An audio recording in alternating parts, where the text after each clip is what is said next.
High friends and welcome back to my channel. আশা করছি তোমরা সবাই খুব ভালো আছো। আমিও না খুবই ভালো আছি।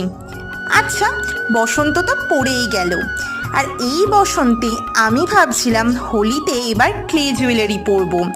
এর আগে কোনো দিনও আমার সেভাবে ক্লে জুয়েলারি পরা হয়নি, তাই বাজার থেকে ভাবছিলাম কিনে আনবো। কিন্তু মা হঠাৎ করে বলল, তুই তো ক্লেরই কাজ করিস, তাহলে নিজের জন্য একটা ক্লে জুয়েলারি বানিয়েই নে না। কিন্তু আমি একটু ভয়ই পাচ্ছিলাম, কারণ এর আগে আমি ক্লে জুয়েলারি কোনোদিনও বানাইনি সেভাবে। কেমন হবে, আদেও ভালো লাগবে কিনা তাই ভাবছিলাম। কিন্তু আমি মার কথা শুনে চেষ্টা করেই ফেললাম। এখানে আমি একটা সূর্যমুখী ফুল বানিয়েছি। তোমাদের কেমন লাগলো আমাকে কিন্তু অবশ্যই জানিও।